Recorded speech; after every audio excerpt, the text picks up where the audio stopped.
면벽수도로 특허내는 세상도 현실에 없고요.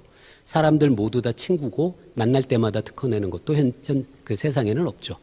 그러면 도시에서 출원되는 특허의 숫자를 n의 a승이라고 놓는다면 A가 1인 상황이 면벽수도 특허 세상이고요. A가 2인 세상이 모든 사람이 다 친구고 만날 때마다 특허내는 세상이죠. 그렇다면 현실에선 특허의 숫자를 인구의 A승에 비례한다라고 놓으면 A 값은 아마도 1과 2 사이여야 하지 않을까라고 생각할 수 있죠. 앞에서 보여드린 논문에 있는 그래프에선 A 값이 정말로 1.15입니다. 1과 2 사이인 거죠. 지금 요 생각은 그냥 제가 간단히 해본 건데 만약에 지금 여러분이 제 앞에 계신다면 이렇게 물어봤을 것 같은데 말 좀 되는 것 같나요? 너무 간단한 생각이죠. 그래서 여기까지 생각하다가 제가 논문을 하나 찾았어요. 그 논문이 바로 뭐냐면 포르투갈에서 여러 도시에 대해서 어떤 연구자가 조사를 한 걸 담은 논문인데요. 이 연구자가 포르투갈이라는 나라에 도시가 인구가 다른 도시가 여럿 있을 거 아니에요. 그러면 N명이 살고 있는 도시에서 사람들이 도대체 전화통화의 상대방으로 몇 명과 통화를 하는지를 익명의 전화통화 데이터로 측정을 한 겁니다. 그래서 찾은 게 N명이 살고 있는 도시에서 통화 상대방의 숫자가 N의 베타승이라고 표현하면 이 베타라는 파라미터의 값이 1.12라는 것을 이 논문에서 밝힙니다. 그러니까 정말이라는 겁니다. 도시의 인구가 늘어나면 사람들은 더 많은 사람과 만납니다. 이 생각을 해보시면 특허의 숫자에 해당하는 지수의 값이 1.15였죠. A가. 그리고 전화통화 상대방의 숫자를 기술하는 이 데이터를 설명하는 이 지수값은 베타가 1.12라서 둘이 그렇게 많이 다르지 않죠. 그래서 저는 어느 정도 말이 된다고 생각했어요. 인구가 늘어나면 인구가 더 많은 도시에선 사람들이 더 많은 사람과 만납니다. 사람들이 더 많은 사람과 만나서 소통하다 보면 특허도 인구보다 더 빨리 늘어날 수 있는 거죠. 자, 지금까지 말씀드린 것이 제가 했던 연구는 아니고 다른 연구도 소개해 드렸지만 제가 몸담고 있는 분야가 어떤 분야인지 그리고 이런 분야에 있는 사람들이 어떤 시선으로 세상에서 일어나는 현상을 보는지 그런 내용을 약간의 맛배기 같은 식으로 여러분들께 소개해 드리고 싶었습니다. 앞에서 제가 함께하면 달라지는 이유가 사람들 사이의 연결 혹은 관계 때문이다라고 말씀을 드렸잖아요. 그래서 저는 통계물리학 그리고 복잡계라는 분야가 다름 아닌 관계과학이라고 할 수 있다고 생각합니다. 제 책의 제목이 관계과학으로 정한 이유이기도 하죠. 자, 지금까지 말씀은 이제 좀 일반적인 내용이었고요. 제 책에서 제가 함께하면 달라진다라는 말을 무척 좋아하는데요. 제 책에서 제가 함께하면 달라진다라는 문장에 담고 싶었던 의미는 두 가지였어요. 하나는 정말로 제가 하는 연구 분야가 함께 많은 것들이 모이면 전체가 새롭고 달라진 무엇인가를 보여준다라는 의미로도 함께하면 달라진다라는 생각을 해보고요. 그리고 저를 포함한 많은 제 주변의 과학자들이 익숙한 어떤 합리적인 사고방식 그리고 증거에 기반한 판단 그런 것들을 우리 사회에 살고 있는 사람들이 더 익숙해질수록 우리 사회 전체가 더 나은 결정을 할 수 있지 않을까라는 그런 의미에서 함께하면 달라진다라는 의미도 제가 말씀드리고 싶습니다. 지금 보고 계시는 게 지난번에 우리 촛불혁명 때 사진이죠. 이때도 수많은 사람들이 함께해서 세상을 바꿨잖아요. 이런 것도 함께하면 달라진다라고 말씀드릴 수 있을 것 같습니다. 자, 그 다음에 이제 오늘 지금부터 이어질 내용이 제 책에 있는 내용 중에 어떤 말씀을 오늘 소개해 드릴까 하다가 제가 고른 건데요.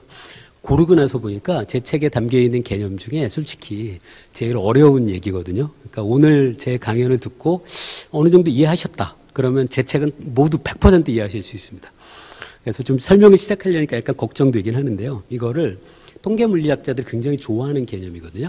그러니까 우리말로는 저절로 다가서는 임계성이라고 부릅니다. 영어로는 self-organized criticality라고 부르는데요. 그래서 저와 같은 통계 물리학자들은 영어 약자로 SOC라고 적으면 다 이 얘기로 기억하거든요. Self Organized Criticality. 근데 분야에 따라 진짜 여러 가지가 있더라고요. 사회 간접 자본도 SOC라고 부르고요. 또 뭐가 있죠? 실리콘 온 칩 그런 것도 있고요. 그래서 분야마다 SOC라는 영어 약자를 보고 떠올리는 개념이 다 달라요. 그것도 좀 재밌었는데요. 어쨌든 제가 몸담고 있는 통계 물리학에서 SOC는 무조건 Self Organized Criticality고요. 우리말로 번역하면 저절로 다가서는 임계성이라고 제가 번역해 봤는데요. 그게 어떤 뜻인지 이제 조금 설명을 드릴게요. 우리가 이런 것에 익숙하죠. 얼음에 우리가 열을 외부에서 가하면 얼음이 녹아서 물이 되고요. 그 다음엔 물은 100도에서 끓어서 수증기로 바뀝니다. 얼음이 물로 되는 것, 물이 수증기로 되는 것, 이 두 번의 변화가 일어나는데요. 이런 걸 과학자들은 상전이라고 부릅니다. 이 상전이가 일어나는 곳이 얼음과 얼음이 물이 되는 것, 물이 수증기가 되는 것은 여러분 익숙하듯이 우리가 살고 있는 일기압이라는 압력 조건에서는 0도와 100도라고 딱 정해져 있습니다. 그리고 그때 우리가 임계성이라는 이야기를 하는 거죠. 비슷한 내용도 많이 있는데요. 물리학자들이 관심 있게 보는 현상 중에 자성체가 언제 자성을 잃어버리는지 그런 것도 마찬가지로 상전이라고 볼 수 있습니다. 그런데 자성체가 자석이었다가 온도를 굉장히 올리면 자석이 이제 자성을 잃어버리는 상전이를 이야기하는데요. 이것도 물질에 따라 온도가 딱 정해져 있어요. 이 온도에 딱 맞춰놔야 이 자석이 자성을 잃어버리고요. 물도 100도에 딱 맞춰놔야 물이 끓어서 수증기가 되죠. 여기서 제가 딱이라고 몇 번 강조를 했는데 왜 강조했는지 조금 이따 말씀을 드릴게요. 요 얘기가 이제 자성체가 어떻게 해서 자성을 잃어버리는지에 대한 그림인데요. 오른쪽 그림은 이 막대자석 안에는 많은 원자들이 들어있잖아요. 그 원자 하나하나가 작은 자석처럼 행동한다라고 생각하시면 돼요. 온도가 낮으면 이 전체 이 작은 원자 자석들은 앞으로 나란히 하듯이 똑같은 방향을 가리키고 싶어 해요. 이 상태가 되면 막대자석 전체가 커다란 자성을 갖게 되는 거죠. 온도가 아주 높아지면 그러면 많은 분들이 들어보셨을 텐데요. 엔트로피에 의한 효과가 굉장히 중요해지고요. 이렇게 되면 이 막대자석 안에 있는 작은 원자 자석들이 다 아무 방향이나 뒤죽박죽 가리킵니다. 그러면 전체로선 자성을 갖지 못하죠. 그래서 이렇게 앞으로 나란히 한 원자 자석들이 뒤죽박죽 원자 자석으로 바뀌는 것, 그게 바로 임계 현상이기도 하고요. 상전이가 일어나는 거고요. 그런데 막대 자석의 경우엔 이게 딱 한 온도에서 일어나는 거죠. 자, 이런 자성체의 임계 현상이 아닌 또 다른 임계 현상이 있습니다. 그게 오늘 말씀드릴 제가 기억하라고 했던 SOC, Self Organized Criticality 혹은 저절로 다가서는 임계성이라는 개념입니다. 제가 줄여서 SOC라고 아마 오늘 강연에서 말씀드릴 텐데요. 이 SOC 현상이 보고된 아주 간단한 모형이 있거든요. 이 모형은 여러분 생각해 보시면 정말 하나도 안 어려워요. 그냥 여러분이 주먹에 모래를 잔뜩 들고 있어요. 모래알을. 그 다음에 탁자에다가 모래알을 하나씩 떨어뜨리는 거예요. 가능하면 똑같은 위치에. 그럼 어떻게 될까요? 처음에 모래가 아무것도 없는 상태에서 출발했다가 조금 지나면 작은 모래 언덕이 만들어지겠죠? 그러다가 계속 떨어뜨리면 어떻게 될까요? 모래 언덕이 점점 가파라지겠죠. 근데 이게 이렇게 뾰족하게 될 수는 없잖아요? 그럼 무슨 일이 생길까요?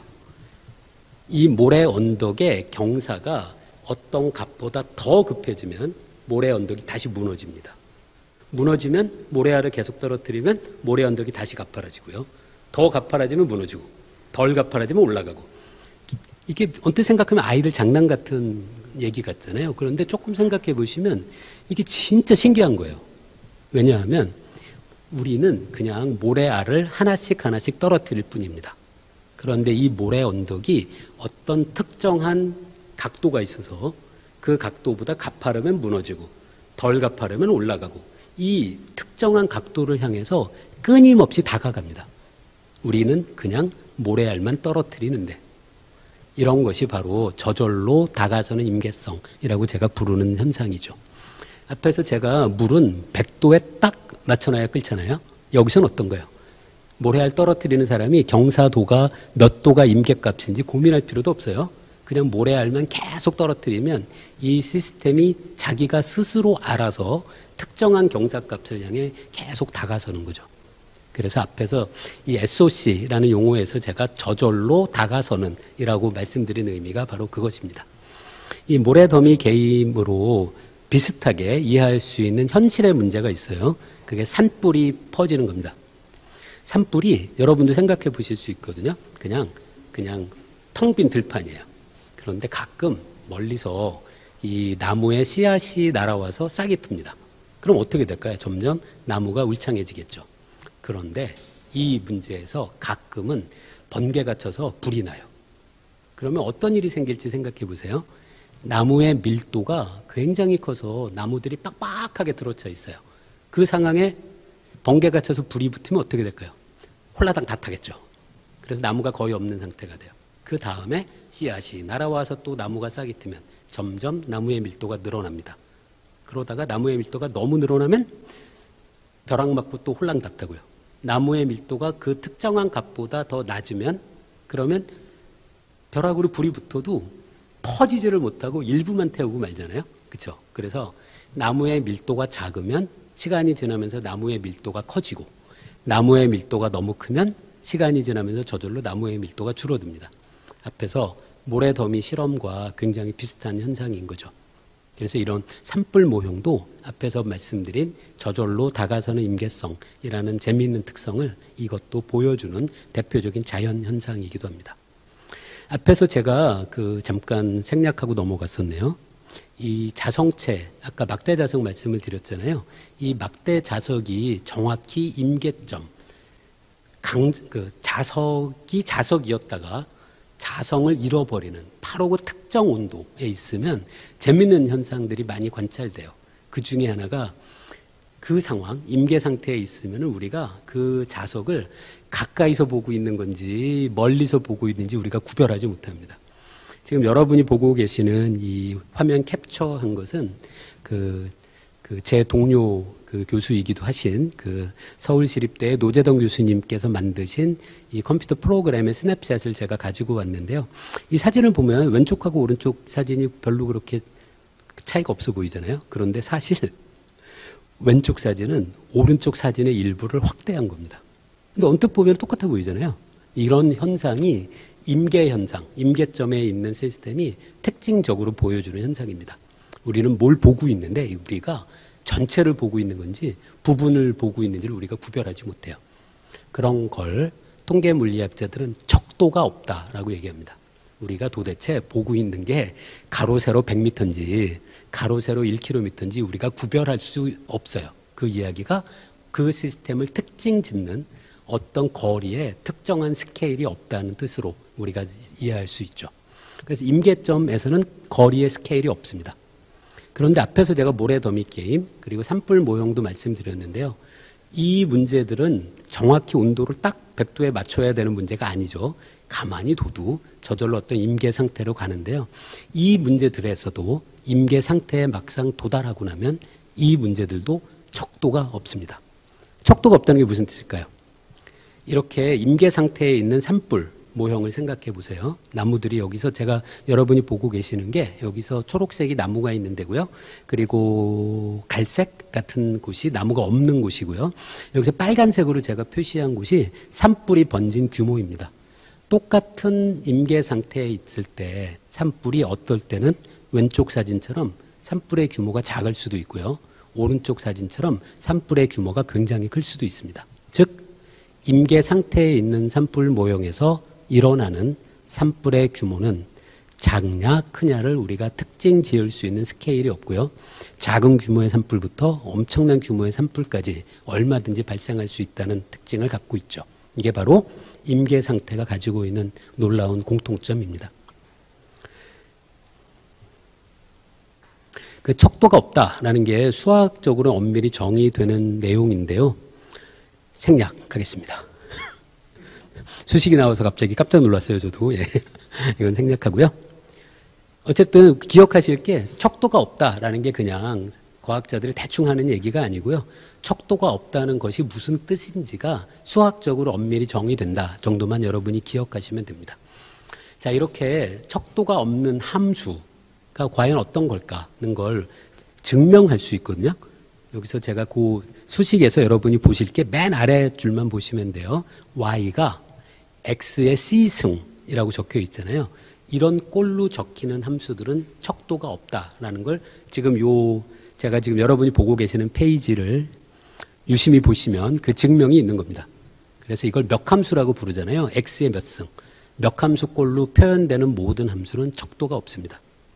자, 척도가 없다라는 것이 보다 더 여러분이 익숙하게 받아들일 수 있는 것은 확률 분포를 통해서 우리가 이해할 수 있는데요. 왼쪽은 우리나라 실제 남성들의 키의 확률 분포를 그래프로 그린 겁니다. 우리나라의 남성 키에 대해서는 표본 조사가 아니라 특정 연령대 남성들의 경우에는 전수 조사 데이터가 있습니다. 다들 뭔지 아시겠죠? 예, 그 징병 신체 검사 때 특정 연령대 남성들이 키를 다 재잖아요. 그래서 통계 데이터는 공개가 되어 있습니다. 각자의 키가 공개된 건 아니고요. 그 통계 데이터를 모아서 그림을 그려본 거예요, 제가. 그럼 정말 깨끗한 종 모양을 볼 수 있죠. 근데 우리나라의 남성 키의 평균값이 170 몇 정도고요. 그런데 여기서 이건 당연히 척도 없는 함수인 그 x의 몇 승 같은 게 아니거든요. 이거는 여기서 보시면 평균 키의 2배인 사람 있나요? 평균 키가 170 몇이거든요. 2배면 3m 50 정도입니다. 여러분 3m 넘는 사람 단 한 명도 못 봤잖아요. 인류 역사상 한 명도 없었어요. 이게 무슨 뜻이냐면 척도가 있는 왼쪽과 같은 정규 분포를 따르는 통계 데이터의 경우에는 평균값으로부터 멀리 떨어져 있는 데이터가 존재할 수가 없습니다.